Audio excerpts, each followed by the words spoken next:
A reading from John.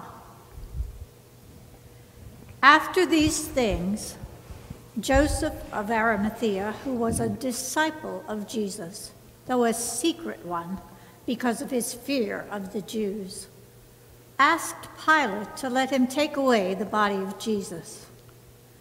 Pilate gave him permission, so he came and removed his body. Nicodemus, who had at first come to Jesus by night, also came, bringing a mixture of myrrh and aloes, weighing about 100 pounds. They took the body of Jesus and wrapped it with the spices in linen cloths, according to the burial customs of the Jews. Now there was a garden in the place where he was crucified, and in the garden there was a new tomb in which no one had ever been laid. And so, because it was the Jewish day of preparation, and the tomb was nearby, they laid Jesus there.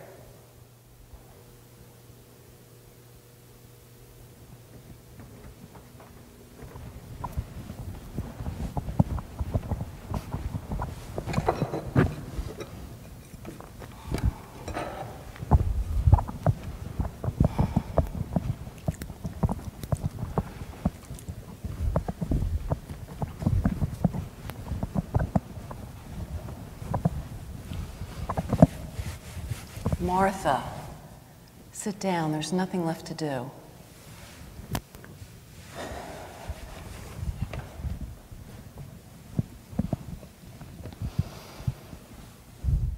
Oh, just one more thing.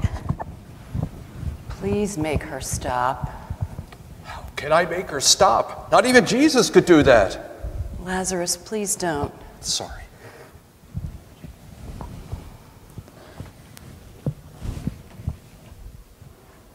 How do you feel? I feel like nothing. Like nothing at all. Is that what it was like? What? Death? No, it didn't feel like nothing. It felt like there wasn't anything. Like there never had been anything. Ever. I don't think I can explain.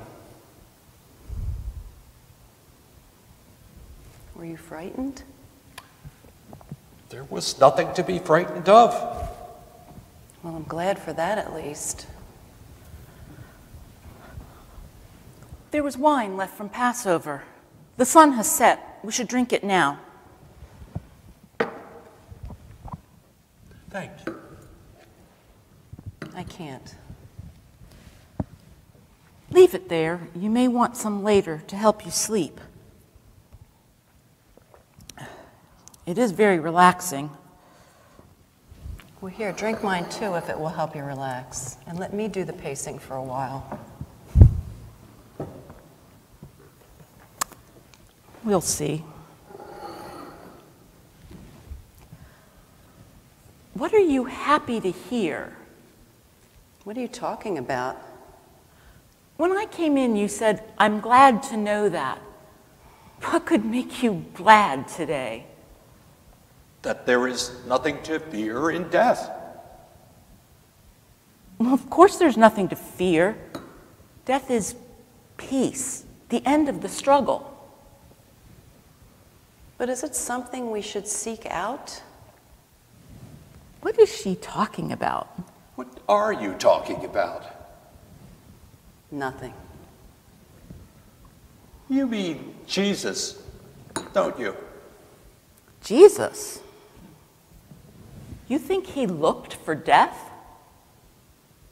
He might have. What do you think? I don't know. He certainly didn't fear it. He could have stopped them, you know. But he was never afraid, so he didn't have to. And now? And now, he's dead. And it's all over. It isn't over. Death isn't the end. Perhaps it isn't. Ha! I know it isn't.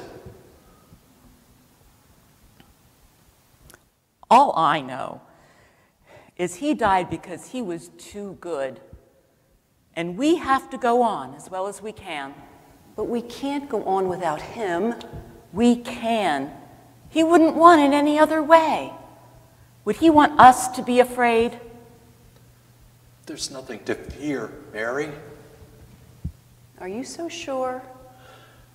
After all he's done for me, how can I doubt him? I don't know. Of course you don't know. You didn't go through what I did. When he called me back from the edge, there was such strength in his voice. He commanded great power. I could feel it. But now he has no voice. How can he call on that power to help himself? That power is the power of God Almighty. He used to say it would never desert us. It won't desert him now. You seem very convincing, my dear. But I still don't know. It's hard to know. Just be patient. Time will bear truth.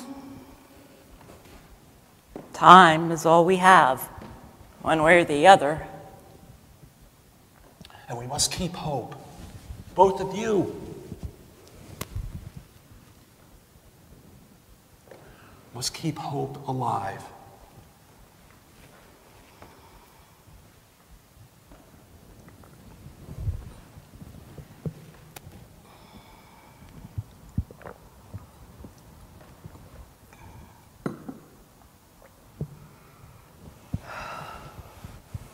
It's the waiting I hate the most.